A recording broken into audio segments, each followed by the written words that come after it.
Rail SP Rahul Kumar Lodha ने press conference में बताया कि 7-8 अगस्त की रात ट्रेन से लापता हुई युवती को नेपाल बॉर्डर से बरामद कर लिया गया है। युवती ने 2 साल जबलपुर और 1 साल इंदौर में प्रैक्टिस की थी। इंदौर में उसकी मित्रता सारांश नामक युवक से हुई। रेल एसपी के अनुसार युवती का रिश्ता 7 अगस्त को पटवारी के साथ तय हुआ था, जबकि उसका झुकाव पढ़ाई की ओर था। इसी वजह से युवती, सारांश और तेजिंदर ने 6 अगस्त को ढाबे पर बैठकर भागने की योजना बनाई। मामला कुछ इस प्रकार है कि अर्चना तिवारी नामक लड़की जो है ये कटनी की रहने वाली है। वहां से उसने अपना ग्रेजुएशन कंप्लीट किया हुआ है। वहां पर ये जो है वो स्टूडेंट छात्रा, नेता छात्रा वगैरह भी रही हुई है एनएसयूआई से। उसके बाद में फिर ये 2 साल तक जो है वो जबलपुर में प्रैक्टिस करती थी एडवोकेट की।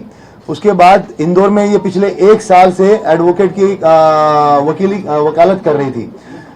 इसी दरमियान जो है इसके परिवार वालों की तरफ से लगातार इसको रिश्ते वगैरह आ रहे थे, जिसमें इसको शादी नहीं करनी थी। लगभग 3 से 4-5 शादी के प्रपोजल आने के बाद में कुछ इश्यूज हुए, शादियां टूटी या उसको नहीं करना था, उसने ना बोल दिया। एक इंदौर में जो है इसकी दोस्ती हुई सारांश जोगचंद करके है, 26 साल का लड़का है, शुजालपुर का रहने वाला है। ये 1 जनवरी के आसपास में, मतलब 1 जनवरी 2025 के आसपास में उसकी जो है वो उसके साथ में मित्रता हुई है।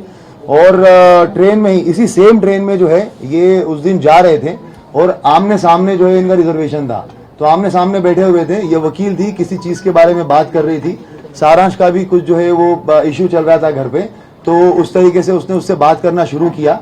उसके बाद में बातें जो है वो और भी जो इसके लीगल इश्यूज थे, इसने अपना ड्रोन कंपनी का एक कुछ प्राइवेट लिमिटेड कंपनी बनाने के लिए ये प्रयास कर रहा था इंदौर में, तो उसके लीगल डॉक्यूमेंट को लेकर इन आपस में बातचीत होना शुरू हो गई और उसके बाद में फिर इनकी लगातार बातें शुरू हो गई।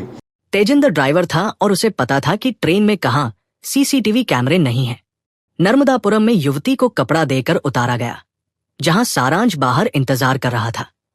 इसके बाद ये लोग शुजालपुर से निकले, बुरहानपुर और हैदराबाद में 2 दिन रहे। फिर जोधपुर से युवती काठमांडू चली गई।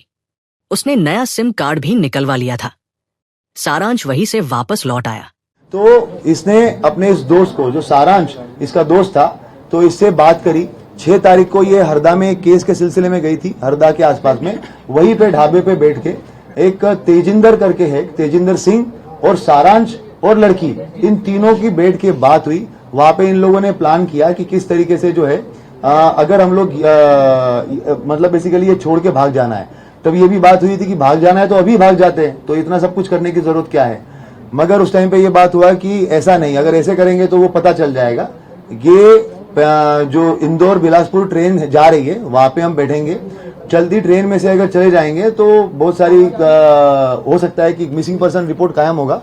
मिसिंग, क्योंकि वो खुद भी एडवोकेट थी, वो ये जानती थी कि भाई जीआरपी में मामला कायम होगा और वहां पर बहुत ज्यादा ये मिसिंग पर्सन वगैरह जो है वो ऐसे होते रहते हैं। तो हो सकता है कि वो मामला जो है वो ऐसे ही निकल जाए और उसके बाद में हम लोग जो है वो अपनी अलग आइडेंटिटी से अपनी अगली लाइफ स्टार्ट कर, मतलब मैं अपनी अगली लाइफ स्टार्ट कर लूंगी।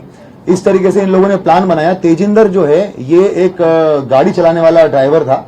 ये इसके संपर्क में जो है वो पिछले लगभग 3-4 महीने से आया हुआ था। तेजिंदर जो है वो सारांश के थ्रू इसके संपर्क में आया था। ये कहीं पे भी जाना जाती थी, माहेश्वर या बाकी जब जगहों पे, तो ये तेजिंदर के साथ में ही जाती थी, तो तब से इसको जानती थी।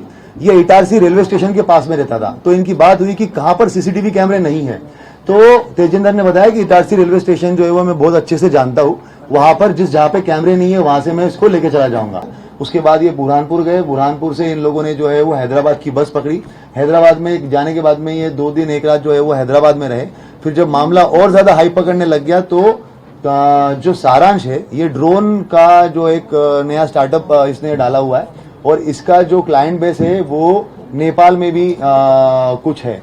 तो इन लोगों की पहले वो बात हो चुकी थी, तो इनकी बात हुई कि अब इसको जो है वो भारत छोड़ के ही हम लोग जो नेपाल की तरफ चले जाएंगे। उसके बाद फिर इन्होंने बस पकड़ी। बस पकड़ के जोधपुर से दिल्ली, दिल्ली से उसके बाद में जो है ये कुछ दिन वो काठमांडू चली गई। लड़की काठमांडू चली गई, लड़का जो है वो वापस आ गया। और लड़के ने ये भी किया कि जो इसका मोबाइल था उसको जब मेन टाइम था उस टाइम पे उसने एरोप्लेन मोड पे करके पूरा के पूरा बंद कर लिया। बाकी टाइम में मोबाइल जो है वो अपना वहीं पे रखकर और दूसरी सिम इशू करवा के पिता के नाम पे उस मोबाइल को उसने पूरा टाइम चलाया। रेल एसपी ने स्पष्ट किया कि युवती ने सब कुछ सोच समझकर किया था और इस मामले में किसी भी प्रकार का आपराधिक प्रकरण नहीं बनता है। अगर आपको हमारी ये जानकारी पसंद आए तो वीडियो को लाइक करें, शेयर करें और चैनल को सब्सक्राइब करना न भूलें।